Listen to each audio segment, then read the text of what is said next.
Okay, folks, this is now part 2 of your notes. And I believe the page that you want to be on, as I'm looking through my notes, shuffle, shuffle, shuffle, you're going to be on page 12. We're going to do pages 12 to part of 13. So with that, here we go. Okay, we're looking at the roots of George Orwell's Animal Farm, and now we're going to talk about the fall of Czarist Russia and the rise of the USSR. So this country will collapse, and it will become this country, the USSR. Alright, major characters. You don't have to copy these in, but here you go. This is Tsar Nicholas II. He's the last king of Russia. Tsar is actually an old school title for something like king or Caesar. Okay, he's the last one.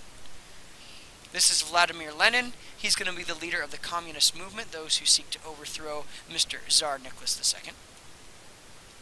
This is Leon Trotsky, kind of a mad scientist look. He's Lenin's friend and communist strategist, and he's actually the planner of the revolution. He is the brains behind the operation. And this guy who looks like, well, kind of Borat, this is Joseph Stalin. He participates in the revolution. Later, he's going to be the ruler of Russia. He is the one that we fear and frown upon, and so on and so forth. So with that, moving forward, here are 4 major characters. They're already listed for you. Here you go. Exposition. Russia under the Romanovs stinks. Okay, the Romanovs are the last family to rule Russia. We told you Tsar is taken from the word Caesar or emperor. And for 303 years, they have ruled Russia. Okay, it's a long time. Now, the family members are all related to major European monarchs, including England and Germany. Good news is it's royal blood. Bad news is it's probably your cousin and your second cousin and so on and so forth that you're marrying. There you go. Famous photo. Know who this is? Wait, over here? I think this is her. This is Anastasia, or this one, or one of them. And we'll get to like the legend or myth behind Anastasia in a little bit. Alright, here we go. Now, if it's in yellow, this is your problem. This is what you write down. Some of the mistakes that Nicholas II makes are: 1, he's a very old-fashioned ruler. 2, it's in yellow, you should write it down. He pays little attention to his people because he's the Tsar. He could care less. Now, this is kind of cool and funny. Also, the royal family is under the influence of Rasputin, a monk, astrologer, doctor with supposed supernatural powers. Translate, they've got a wizard, and they're under his evil spell, as far as we can tell. Just kind of a random footnote. Now, the other problem Nicholas II has is he focuses on expanding his empire. There's no reason for this, but he wants Finland and Poland. He enters into conflicts with Sweden and Germany, and so basically he's just burning up his country's resources. Plus, there's a wizard who's controlling him, and that tops it all. Alright. There's also Nicholas II and his involvement in the Industrial Revolution, or lack thereof. He doesn't see any need to update technology. He sees it like a fashion trend. So he makes no attempt to set rules for the industry. So as a result, the railroad system has no set standard, and the size of rails and cars differ by region. So it's like you'd go so far on a train, and then all of a sudden you'd have to unpack everything and put it onto the new train because the trains couldn't go all the way across standardized tracks because it varied from region to region. That's very poor planning. Okay? Now, here's a yellow one. Write it down. He makes no attempts to change the economy. There's still the system of underpaid laborers working for wealthy landowners. In other words, the proletariats are working for the bourgeoisie, in the fields even. And we told you what happened in the last PowerPoint with them getting angry and all about that. Now, every now and then he's bothered by occasional Marxist movements. So, a couple times he gives workers more rights in 1905 out of fear. But he blows it by exiling their leaders, including Trotsky and Lenin.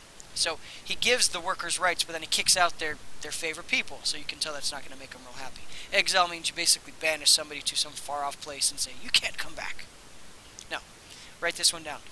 Nick II tends to solve any issues with his workers by violence. Example, 170 gold miners are shot dead by a Russian army during the strike in 1912. And people don't like to be shot. Exposition. More. Final mistakes he makes. I don't think you need to write these in. Well, he enters a war with Japan, and Russia gets their rears kicked. Here's one. You could write this down. Why don't you write an extra space if you ran out? This is an important one. Nicholas focuses on foreign policy instead of helping out his own people. So he doesn't care about his own people, but he still goes overseas and fights battles and so on. Give you an example. Russia enters World War I. This destroys the economy, costs Russian lives, and the people have no idea what they're fighting for. So this, to some of you, based on our discussions, this might sound reminiscent of current events and current wars. And so Nick II was notorious for caring less than any ruler that you or I have ever known. So there you go. Now, the Romanovs, like we said, do not care. So the only thing worse than a ruler who is incompetent is one who doesn't care and who is incompetent. initiate an event. Let's get this going. December 18, 1961 was the first direct attack against the Romanov family.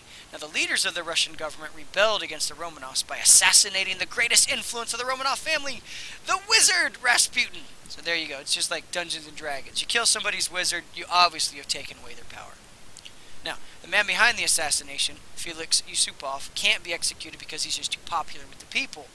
So Yusupov gets like a smack on the hand, and then he's sent into temporary exile in his family's estates in southern Russia. So he's banished to the castle far, far away. Now, what's the big deal? Well, that shows that you can kill a Romanov household member, and they can't do anything about it. So now the people are like, oh, the Romanovs are a little bit more powerless than we thought. And there you go. Now they're getting ready to take them all out. Rising action. Here we go. February 1917. World War I continues. Cities in Russia are filled with food lines. The crowds are demonstrating against the war and against their government. And Nicholas, as always, responds with violence. Now, February 1917. The troops and police are ordered to fire upon the demonstrators again. And they do, but this time they do so half-heartedly. So, unlike in the past, the demonstrators don't go away, and the troops and police begin to join the crowd. So now you have a problem. Not only do you have a mob, you have an armed mob accompanied by troops and police. Anyone who tries to fight the crowds are seized and lynched in the streets. So now you've got a mean mob with guns. Now, here you go. March the 2nd. I believe this goes into your notes. Why, yes, it does. Nicholas II abdicates. That means he quits. Okay? Now, what does that mean? Well, Russia is now under two competing governments. The provisional government, which is the middle class owners, and the Soviet, or representative government of the workers. Okay? Now there you go. So these are your two groups that are kind of competing. We want power, we want power. Provisional government actually wins the power struggle. Okay? You think it'd be the workers, but for some reason the middle class owners went out yet again. Vladimir Lenin. He's the leader of the Bolsheviks, the communists, and he learns of the events from exile in Zurich, Switzerland.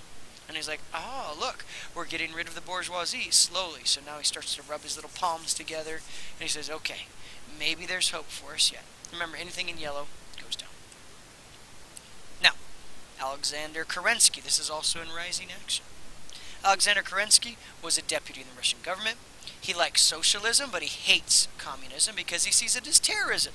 He says, there's no reason we need to get violent. Let's be peaceful. Now, late February 1917, he takes control of the revolt and gives it leadership. Gives it a leader to run the whole thing. And so, therefore, he becomes the leader of the provisional government.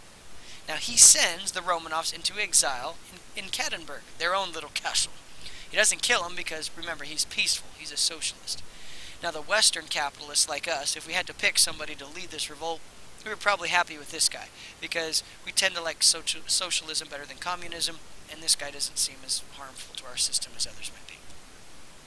Summer 1917. Kerensky's war offensive is disastrous. The Russian army deserts by the thousands.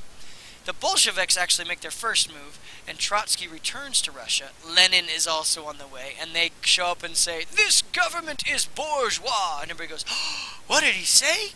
In other words, he's calling the new government the same as the old government.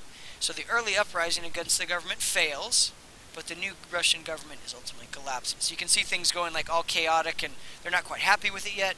So the Bolsheviks, these are the communists, that's a cool word for communist in Russian, they're actually going to be the ones that are working on taking over. Alright? So there you go. I think we'll take a little break here, and then we'll get started on the next part.